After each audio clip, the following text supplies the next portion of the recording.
श्री गणेशाय नमः। श्री रामानुजाय नमः। श्री परम गुरुवे नमः। गुरु ब्रह्मा गुरु विष्णु गुरुदेवो महेश्वरा गुरु साक्षात् ब्रह्म तस्मै श्री गुरुवे नमः।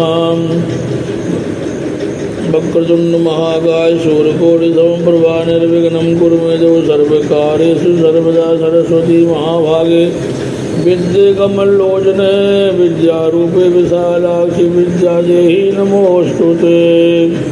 राम राज्य बैठे त्रिलोका हर्षित भय गए सब शोका। श्री राम जय राम जय जय राम। श्री राम जय राम जय जय राम। श्रीमद् भागवत पुराण रहस्य कथा में नवम स्कंद में भगवान राम वन से अयोध्या लौट आए हैं और सिंहासन रूढ़ हो गए हैं और उनके आने पर संपूर्ण अयोध्या में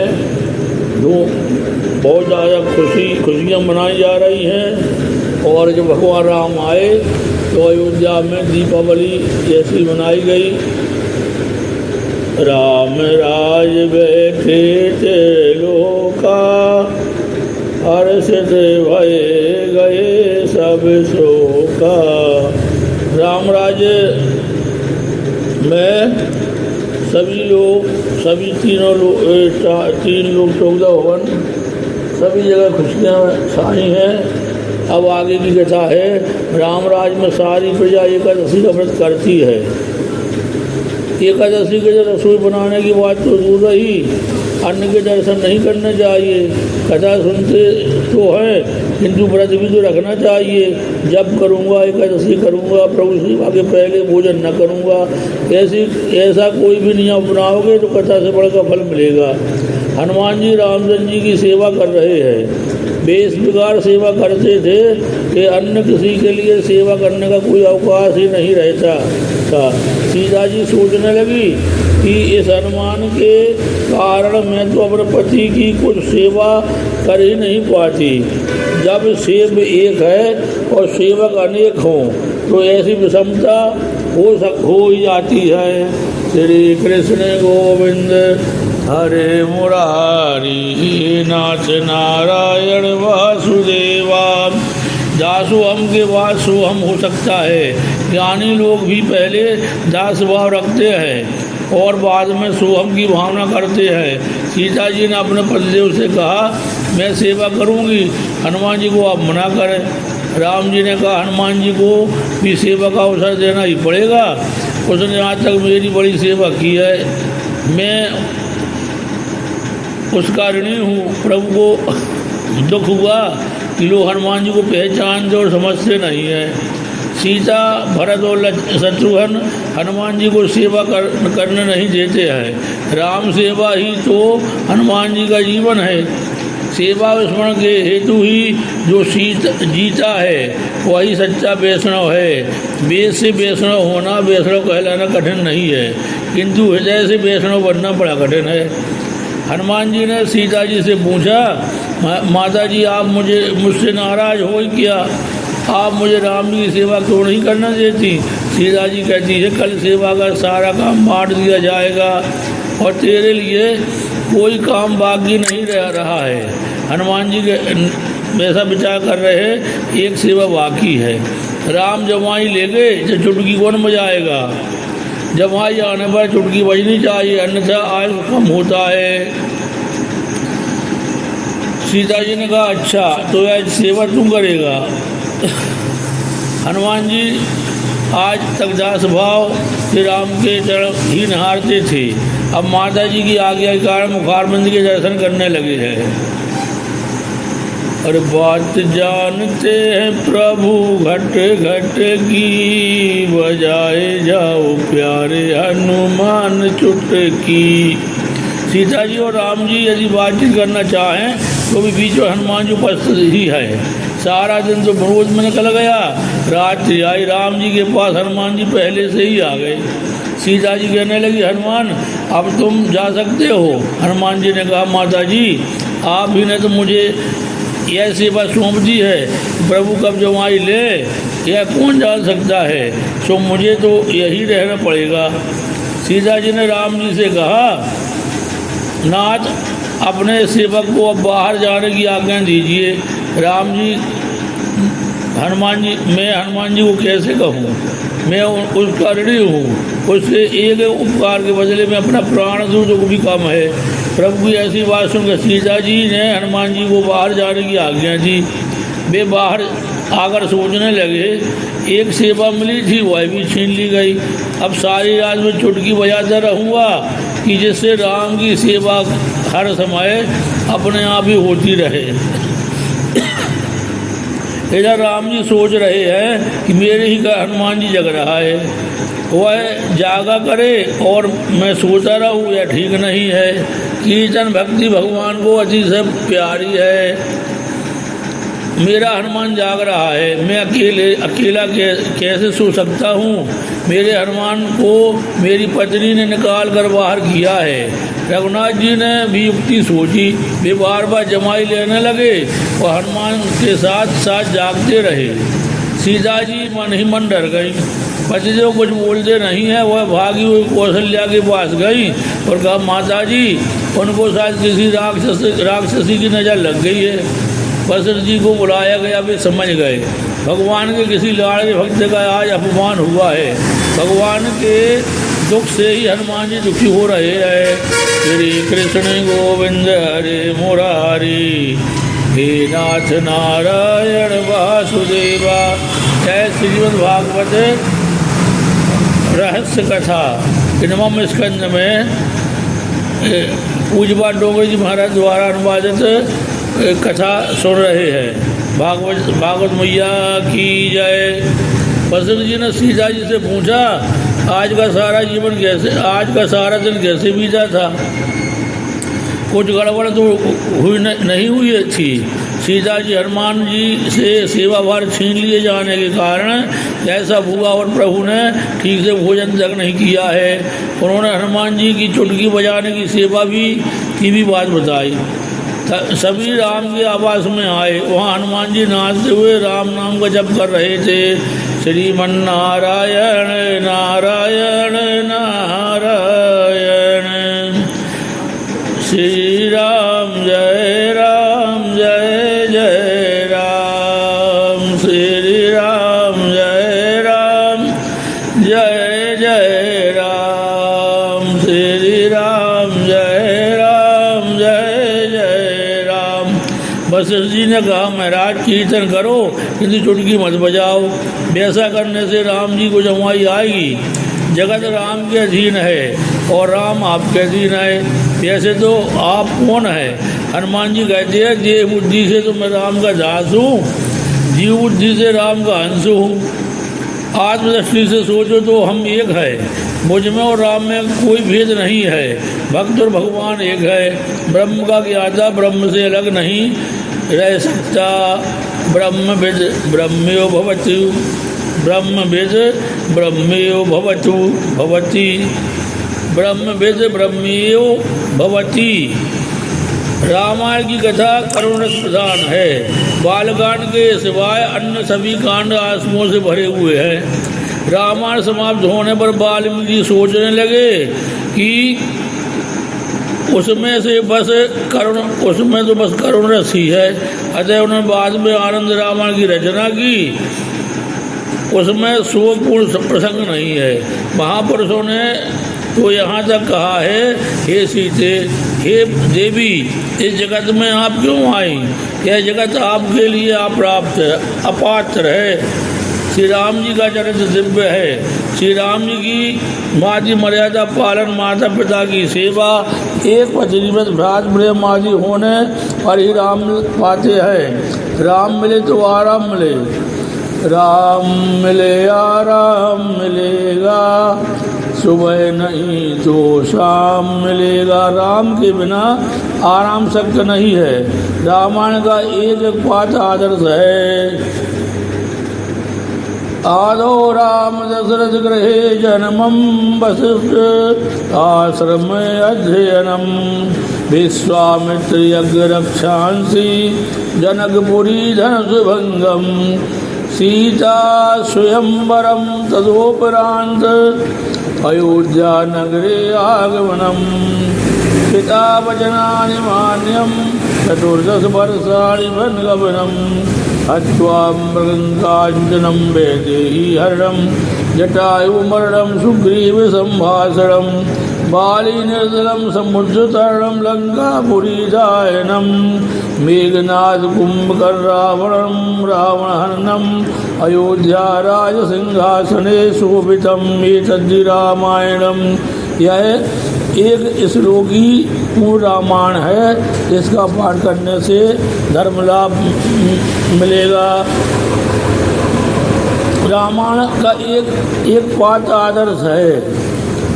श्री राम जैसा कोई पुत्र नहीं हुआ, वशिष्ठ जैसा कोई गुरु नहीं हुआ, दशरथ जैसा कोई पिता नहीं हुआ, कौशल्या जैसी कोई माता नहीं हुई, श्री राम जैसा कोई पति नहीं हुआ, सीता जैसी कोई पत्नी नहीं हुई, भरत जैसा कोई भाई नहीं हुआ, रावण जैसा कोई शत्रु नहीं हुआ। श्री कृष्ण गोविंद हरे मुरारी हे नाथ नारायण वासुदेवा। रामायण में बताया गया मातृ प्रेम पितृ प्रेम पुत्र प्रेम भ्रात प्रेम पत्नी प्रेम पति प्रेम का सर्वोच्च आदर्श रूप है रामायण। एकनाथ जी ने भावार्थ रामायण में लिखा है कि रावण की भक्ति शत्रु भक्ति विरोध भक्ति थी। रावण ने सोचा कि यदि मैं अकेला ही राम की भक्ति करता रहूँगा तो मात्र मेरा ही उद्धार होगा, ये मेरे राक्षस जो कभी प्रभु का नाम लेंगे ही नहीं। सो यदि मैं राम से शत्रुता करूं तो राम के साथ युद्ध होगा और युद्ध भूमि में सभी राक्षस मरते समय भगवान के दर्शन पा सकेंगे और उनका उद्धार होगा।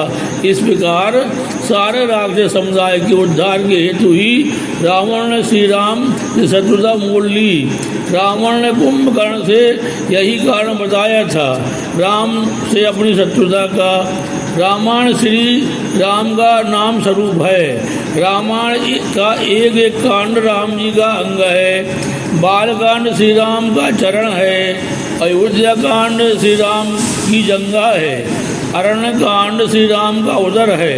किष्किंधा कांड श्री राम का हृदय है। सुंदर कांड श्री राम का कंठ है। लंका कांड श्री राम का मुख है। उत्तर कांड श्री राम का मस्तिष्क है।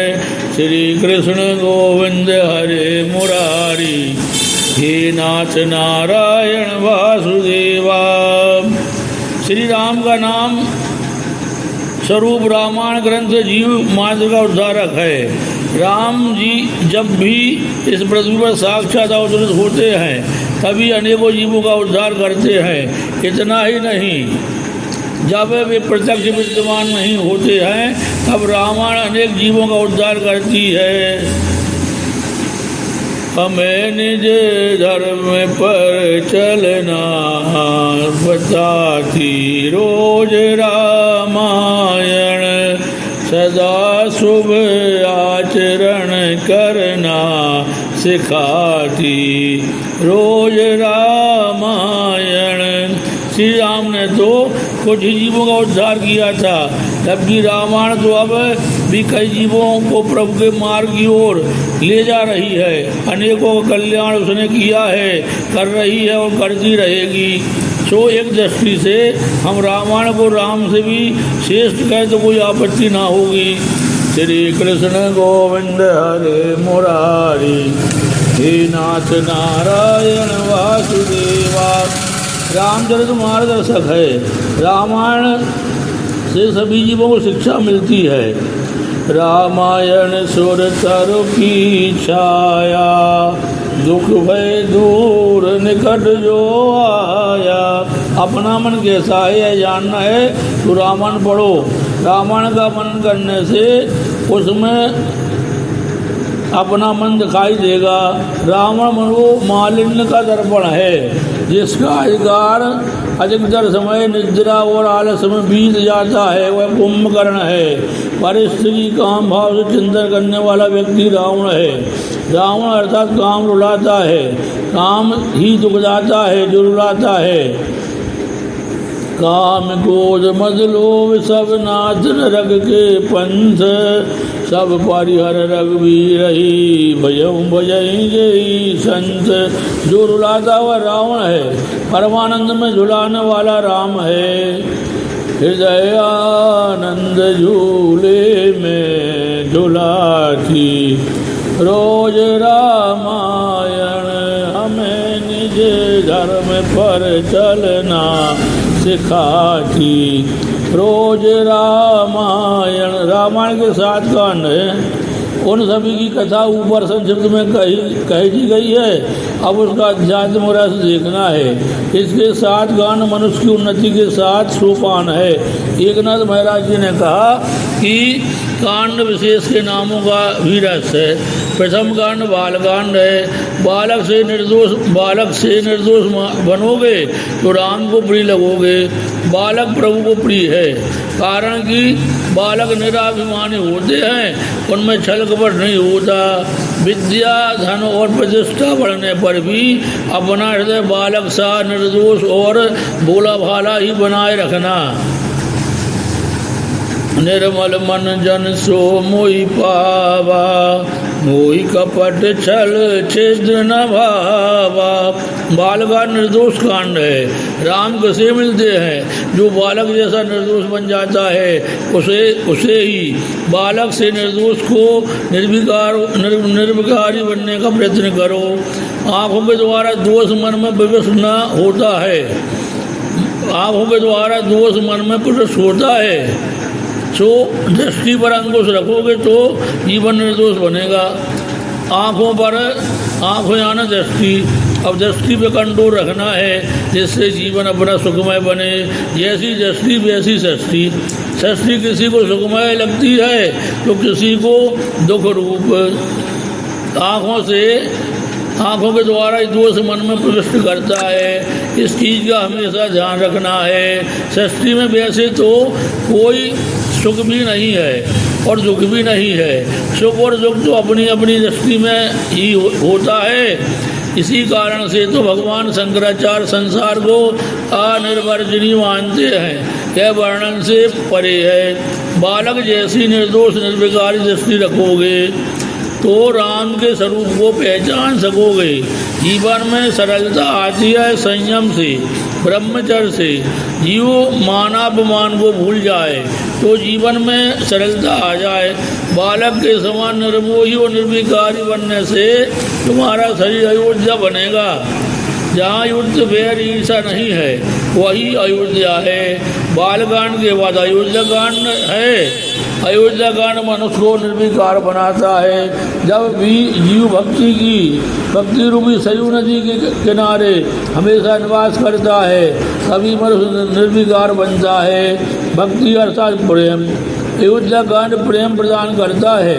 राम का भरत प्रेम, राम का सौतेली माता के प्रति प्रेम इसी कांड में है। राम की निर्विकारता यही दिखाई देती है। आनंद रामायण में प्रत्येक कांड की भिन्न भिन्न फलश्रुति बताई गई है। जो अयोध्या कांड का पाठ करता है उसका घर अयोध्या बनता है। उसके घर में लड़ाई झगड़े नहीं होती। गृहस्थ आश्रमी के लिए यह कांड आवश्यक है। कलह का मूल है धन और प्रतिष्ठा। अयोध्या कांड का फल है निर्भीरता। शास्त्र कहता कि सबसे पहले तो अपने घर से ही सभी व्यक्तियों से भगवत भाव रखना चाहिए। जो अपने बंधु आदि में प्रभु को देख नहीं पाता, उसे मंदिर में भगवान कैसे देखेंगे? जगत का सृजन करने के बाद उसकी प्रत्येक वस्तु भगवान ने वास किया है। श्री कृष्ण गोविंद हरे मुरारी। हे नाथ नारायण वासुदेवा। जब केकई ने कहा कि उसने भरत को राज दिया तो राम ने बन जाते हुए कहा था, माता यदि मेरा भाई इसी में सुख पा सकता है तो मुझे वनवास स्वीकार है। मेरी तो यही भावना है कि मेरा भाई सुखी हो। श्री कृष्ण गोविंद हरे मुरारी। हे नाथ नारायण वासुदेवा। जो भाई में भगवान को देख नहीं पाता उसे मंदिर में भी भगवान नहीं दिखाई देते। मूर्तिवासी भगवान हमारे लिए दौड़ते हुए नहीं आते, फिर भी उसमें भगवत भाव स्थिर करना है। किंतु सजीव देव कुटुंबी जन में जो प्रभु सा भाव जोड़ नहीं पाता वह पत्थर की मूर्ति से देवत्व का भाव कैसे जोड़ पाएगा। गोविंद जय जय गोपाल जय जय राधा रमण हरि गोविंद जय जय गोविंद जय जय गोपाल जय जय राधा रमण हरि गोविंद जय जय। सृष्टि सर्जन के बाद सभी पदार्थों में भगवान ने वास किया है। जब तक वे प्रवेश नहीं करते तब तक सृष्टि निरर्थक है। सभी में ईश्वर है। ईश्वर अंश जीव अविनाशी चेतन अनल सहज सुख राशि। मेरे भाई बहन माता पिता आदि सभी में ईश्वर है। राम ने अलौकिक आदर्श स्थापित किया कि अपने भाई के सुख के हेतु अश्रु वनगमन किया। भरत का भ्रातृ प्रेम वैसा ही दिव्य था। उन्होंने राज स्वीकार नहीं किया।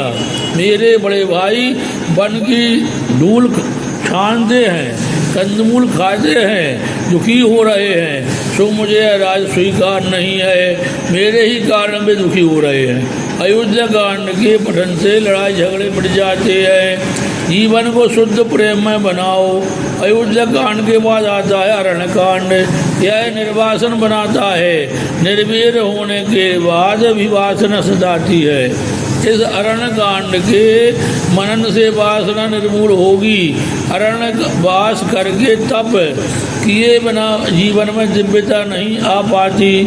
रामचंद्र जी ने राजा होते हुए भी सीता जी के साथ वनवास किया और तपस्या की। तप करने के बाद राम राजा बने। जिसने पहले तपस्या की होगी भोगोपभोग के प्रसंग में संयम और सावधानी से काम लेना होगा। सभी महान व्यक्तियों ने अरण्यवास किया। महाप्रभु जी ने खुले पांव ही भारत की यात्रा की थी। वे 2 से अधिक वस्त्र तक नहीं रखते थे। जीवन में तपस्या जरूरी है। वनवास के बिना जीवन में सुवास आ नहीं पाती। वनवास के बिना जीवन सत्वहीन रह जाता है। अधिक नहीं तो कम से कम 1 मास तो किसी वन में पवित्र नदी के किनारे वास करना चाहिए, जहाँ भगवान और तुम्हारे सिवाय अन्य कोई ना हो। तीसरा आए ही नहीं की गड़बड़ शुरू हो जाती है। वनवास मनुष्य के हृदय को कोमल बनाता है। वनवास से विश्वास हो पाता है कि भगवान के सिवाय अपना और कोई भी हितैषी नहीं है। श्री कृष्ण गोविंद हरे मुरारी। हे नाथ नारायण वासुदेवा। अरण्य कांड हमें वासना से रहित बनाता है। रामचंद्र जी ने भगवान होते हुए भी यह दिखाया कि तप के बिना वासना नष्ट नहीं होती। हो सकती उत्तम संयम तप भी है। पहले तो जीभ पर संयम रखना है। वनवास के समय राम ने अन्नाहार नहीं फलाहारी किया। अन्न में रजोगुण काम को उत्पन्न करता है। सात्विक आहार के बिना काम का नाश अशक्य है। राम ने वन में कंदमूल फल का सेवन करके तप किया। वन में उन्होंने किसी धातु का भी स्पर्श नहीं किया था। श्री फल से बने पात्र से ही जलपान किया। सीता जी संग में थी, फिर भी राम निर्विकार ही रहे। वासना का धीरे धीरे नाश किस प्रकार किया जा सकता है, यह अरण्य कांड है। यदि वासना पर विजय पानी है तो जीवन को सात्विक बनाना होगा। तपश्चर्या करोगे, तप करोगे, तभी रावण काम रूपी रावण मरेगा। काम रावण को मारने के लिए अरण्यवास तपश्चर्या आवश्यक है। इस अरण्य कांड में शूर्पणखा मोह है, सबरी भक्ति भी है।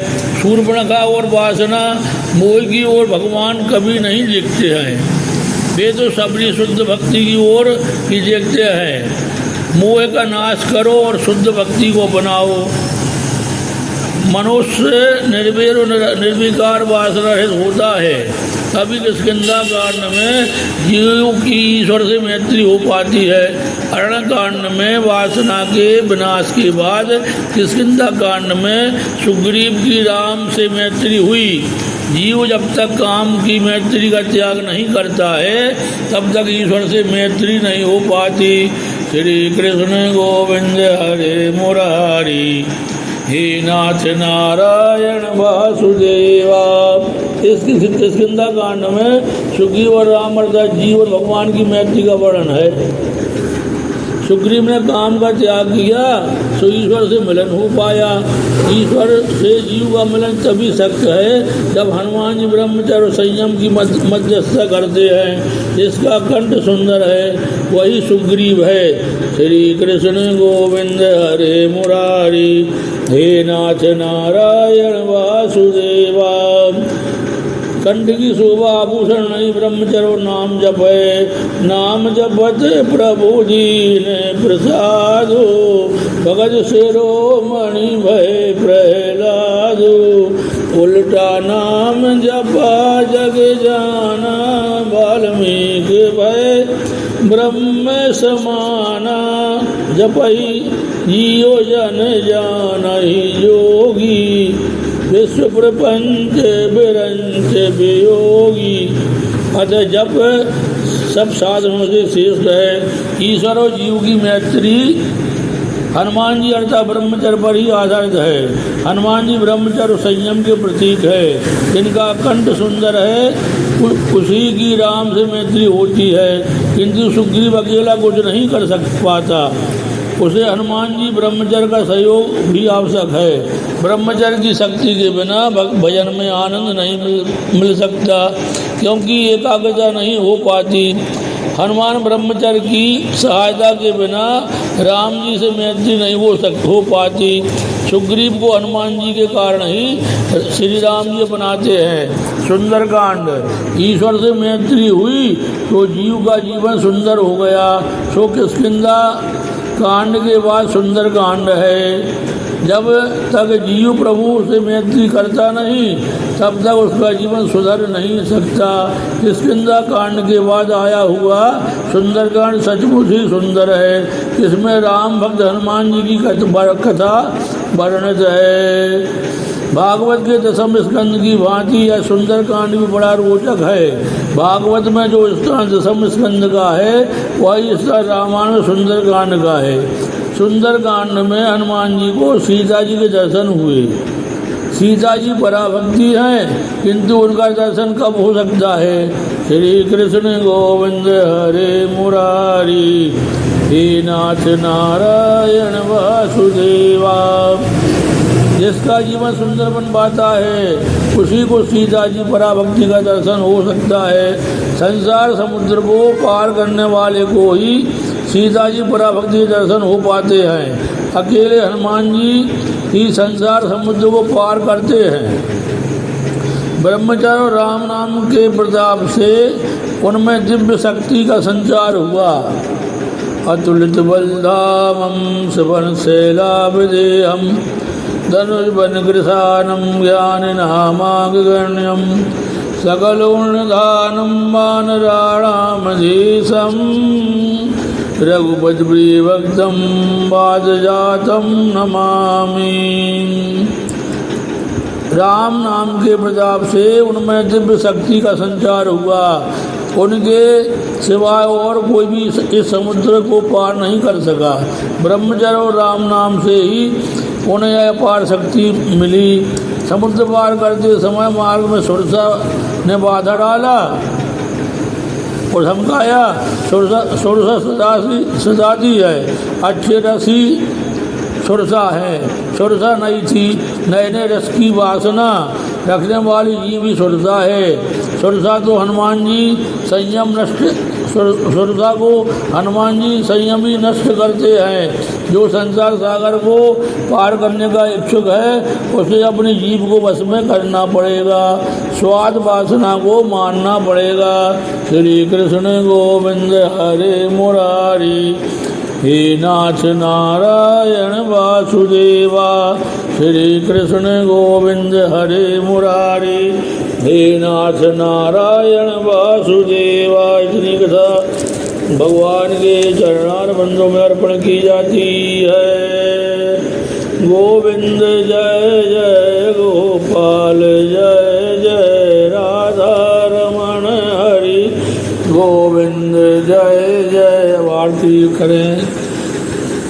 श्री भागवत भगवान की है आरती, पापियों को पाप से है तारती।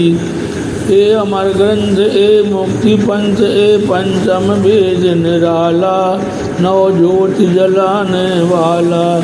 हरि नाम यही हरि धाम यही, यही जग मंगल की आरती। पापियों को पाप से है तारती है भागवत। श्री भागवत भगवान की है आरती, पापियों को पाप से है तारती।